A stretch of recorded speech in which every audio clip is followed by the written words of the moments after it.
Good morning.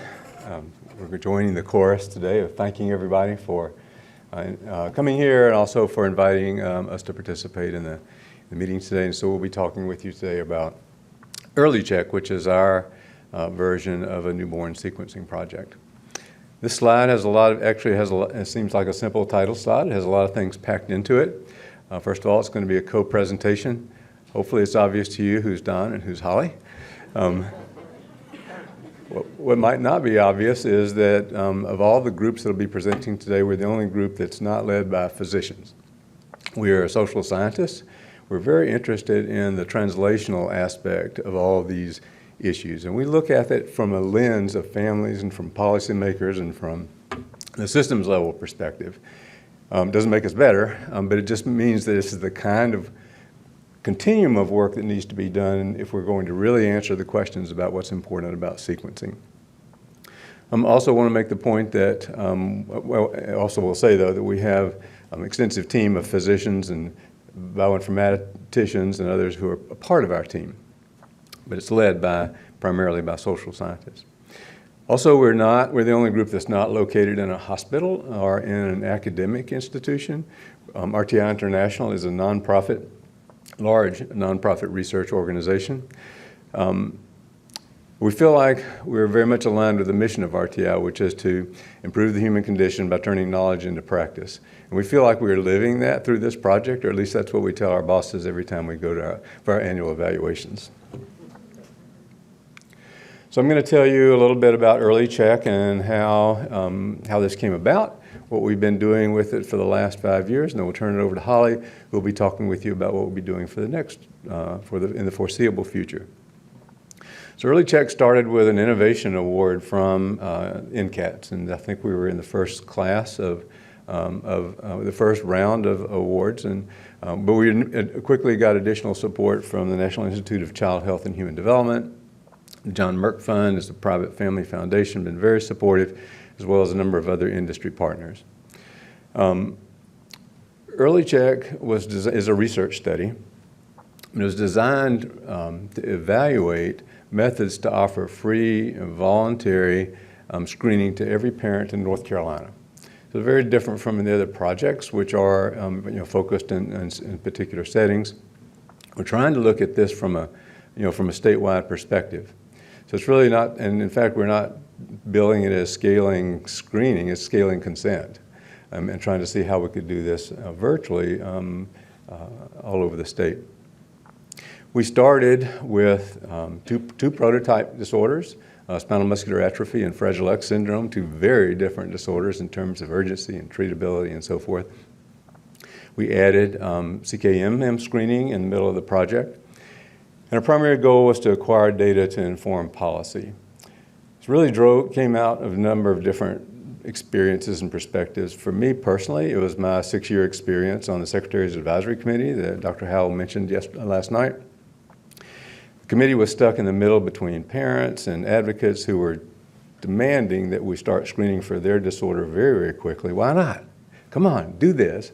On the other hand, the committee was going, wait a minute, we don't have enough evidence. And the state labs were going, whoa, we can't move this fast. We can't add 2 disorders in the next 3 or 4 years.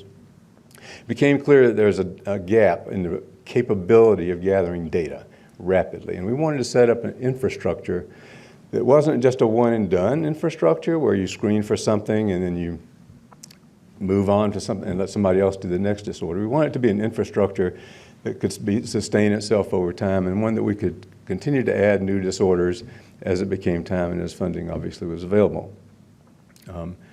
We again started with these 2 and 3 prototype disorders. The intent was to scale to many larger disorders, and now we're moving to a sequencing panel that Holly will describe for you. It has been a multi-institutional collaboration. The leading of the project is from our team at RTI, but we have co-leaders and very invested partners from 3 academic institutions, the University of North Carolina at Chapel Hill, Duke University, and Wake Forest. RTI doesn't provide clinical services, and so we have to have those kinds of partnerships to make this work. Also, it's a direct partnership with the North Carolina State Laboratory of Public Health. Because it's a translational initiative, we really want to understand how we intersect with the state's public health newborn screening system. So as we'll describe in a minute, we use the dried blood spot collected by the state as the basis for as the specimen for our screening work. And they're also heavily involved in helping us with our consent processes. So this is a very simple slide, and underneath each one of these boxes, as you all who are doing any kind of work like this can imagine, there are many, many, many pieces of information and steps. But in a simple way, here's what we've been doing. We've designed a virtual recruitment process. We don't do in-person recruitment. We've been doing a little bit of that in-person recruitment in one hospital. But primarily, it's all been virtual. I'll describe that in a minute. It's multi-phase public outreach. It's e-consent. It's a permission.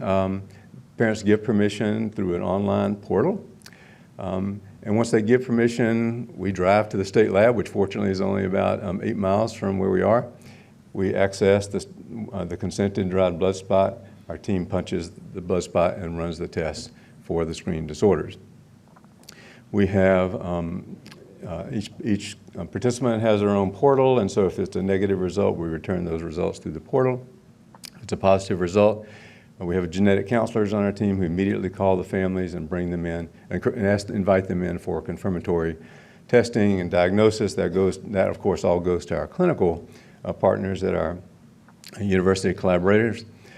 And they manage the treatment of children, but our team manages the follow-up and registry work, so looking at tracking the interventions that the children are getting, surveilling outcomes of children over time, providing information and support to families.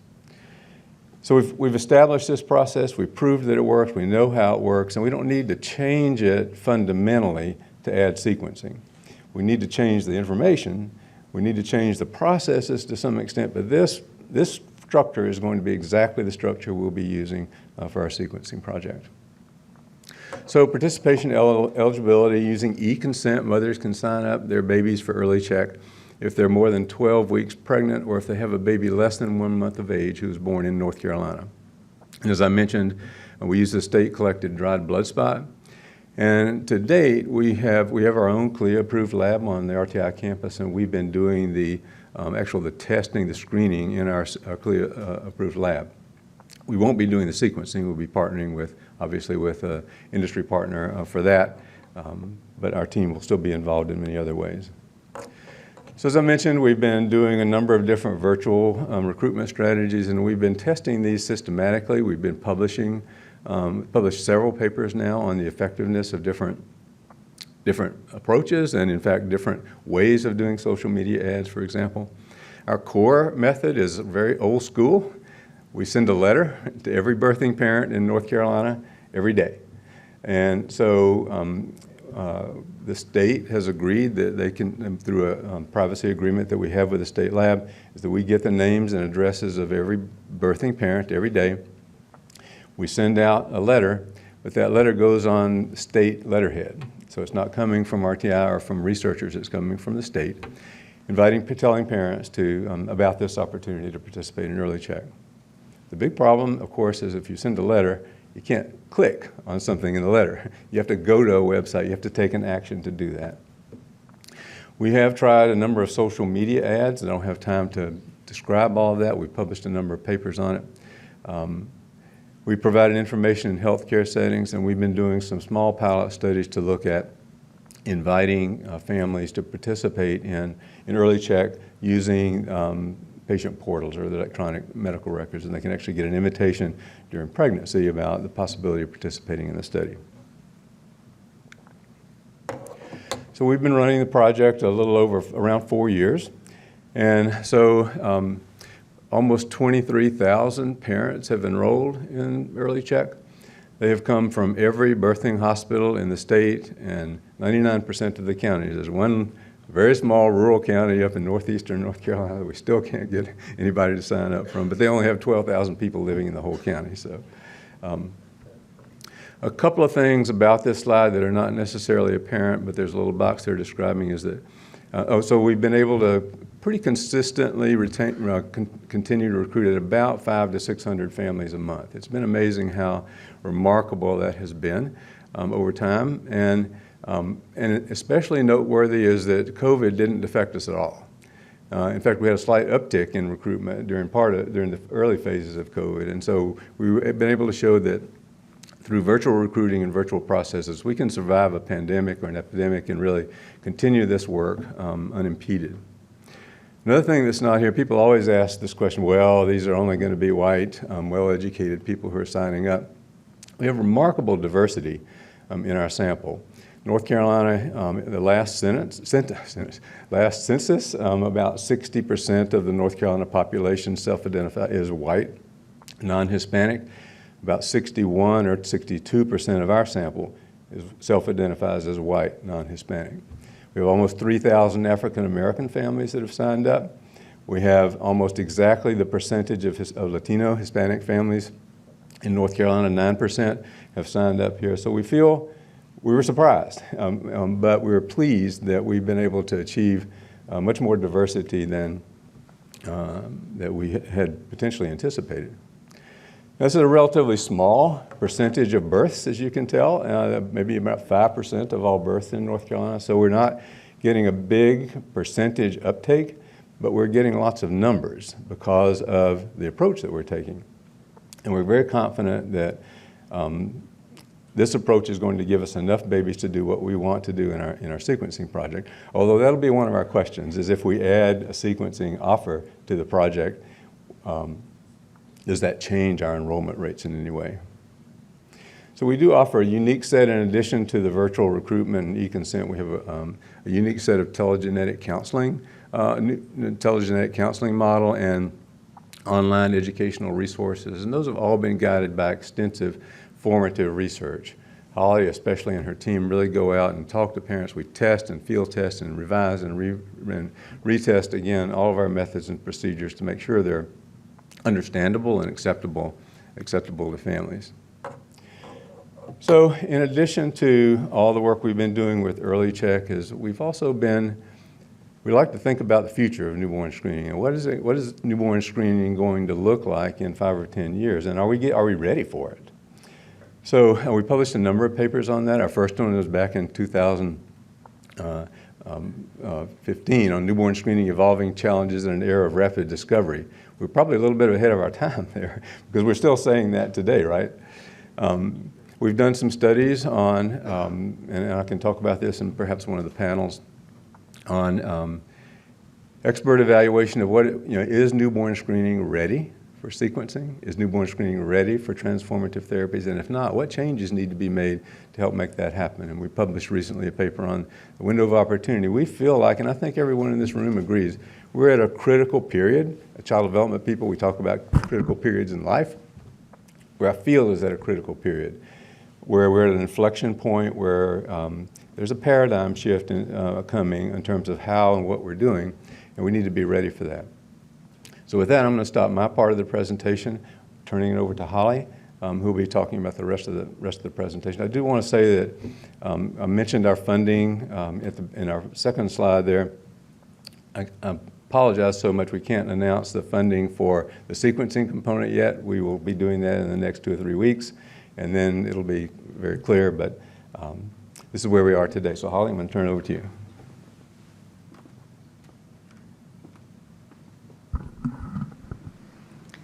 One of the ways you can tell us apart is I'm not tall enough to see over the podium, so I'm going to stand over here. Okay, so what are we doing next? It's a luxury, and it's a luxury that is shared actually by many of the other projects to be able to build on existing infrastructure and to be able to look at what has already worked in smaller contexts and build to this new world of using genomic sequencing and newborn screening. And similar to other studies that you've heard, we are actually also planning choice.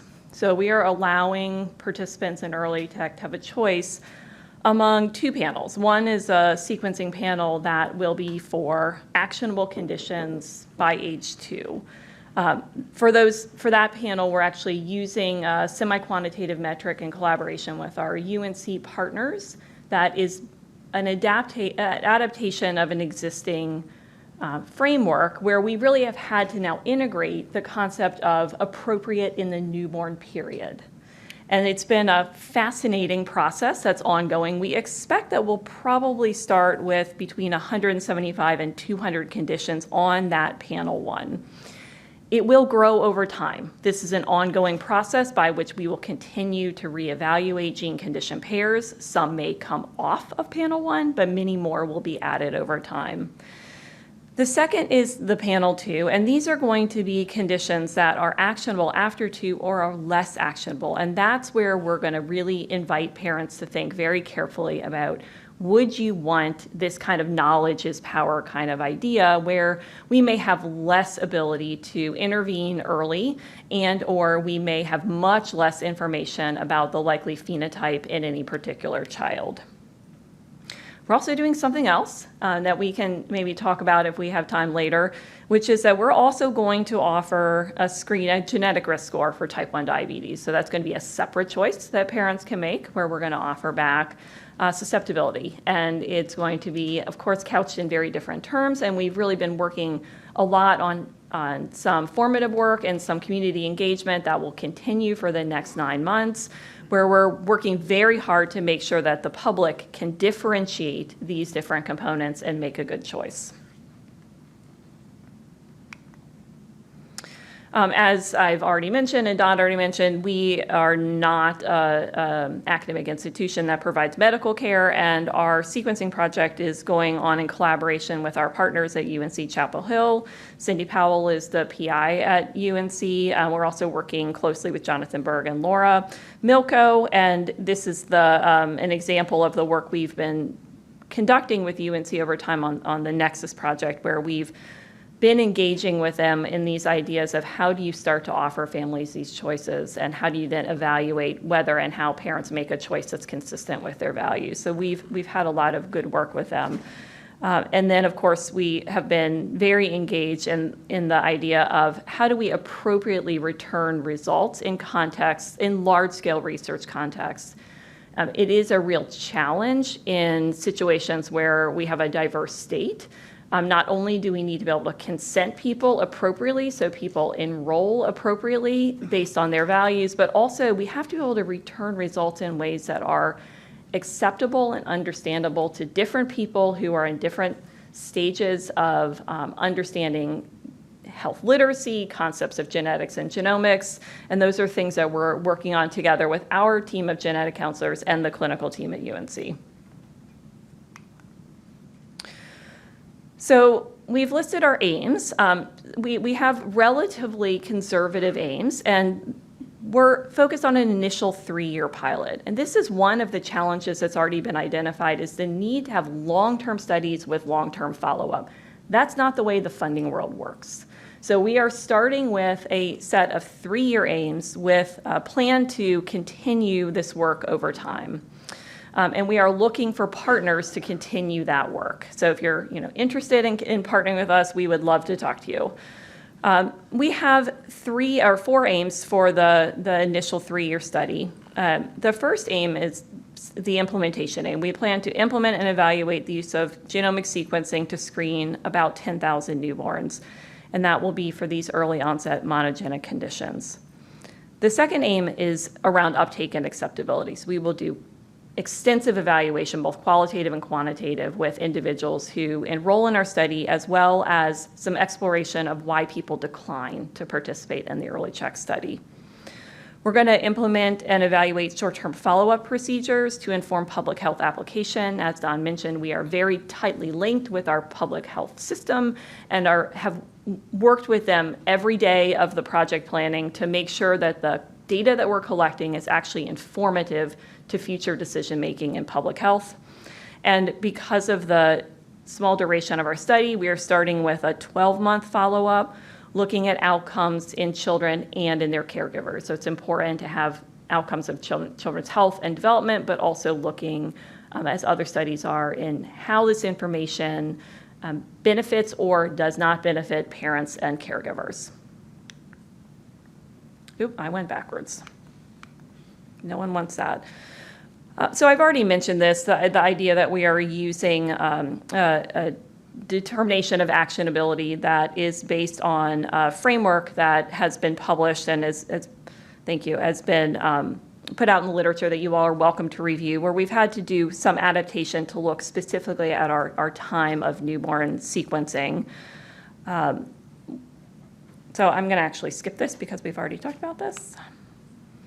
And then just take a moment to focus on the aims of the type 1 diabetes study. So this is something that we're very interested in seeing how parents differentiate. It's one of the strengths of being able to offer this side by side with a sequencing panel. So, how do parents think differently about something that is a more common disorder that they know about? So people have heard of type 1 diabetes, and then the idea of susceptibility, rather than looking at a set of monogenic rare conditions.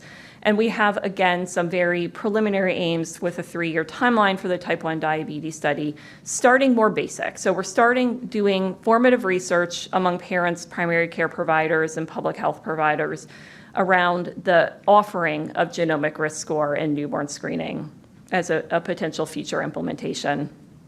We are doing a pilot of, we expect about 5,000 infants for increased risk for type 1 diabetes. And then similarly, the AIM 3 and AIM 4 really mirror the aims in the sequencing panel so that we can really compare that data. And we're going to have a nice natural experiment, we expect, where some people will only choose type 1 diabetes, some people will choose only the sequencing panels, and then we'll have people who choose both so we can actually do comparisons across those groups.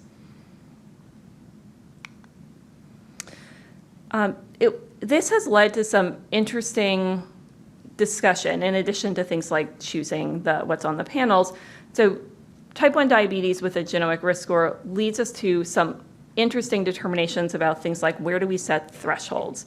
So GRS for type 1 diabetes, is a continuous variable, and we have to decide where we're going to set thresholds for determining people are at higher risk and reporting a higher risk result. So these are the kinds of additional determinations that our group is doing to imagine how to develop thresholds that are acceptable and feasible, but also thresholds that we can inform parents about reasonably. So what kind of risk can parents understand, and how can we put them in the kind of contexts that are both understandable to parents, but also inform a future action. So it's been another exciting piece of work that we've done. And I think that we are out of time, so I'm actually going to really quickly skip over the idea of the follow-up model for type 1 diabetes, but this is also very complicated in the components of needing to develop appropriate education and surveillance for infants when we are identifying a very large number of infants who actually have a very low absolute risk of developing type 1 diabetes over time. All right, so I will end with talking about the fact that we really are focused on translation to inform future public health screening. Our partnership with our state laboratory is a critical component of our work. We are, like many other groups, we are working on panel 1 closely mimicking current newborn screening conditions. We have an expert group that is doing these determinations, and we are deeply integrating the feedback from the general population in North Carolina so that we're making sure that we are making decisions and then implementing those decisions in ways that are acceptable and appropriate to patients, to families, and to healthcare providers in the state. Here's our contact information. And we look forward to hearing about the other pilots and developing ongoing collaborations as we work to achieve similar goals.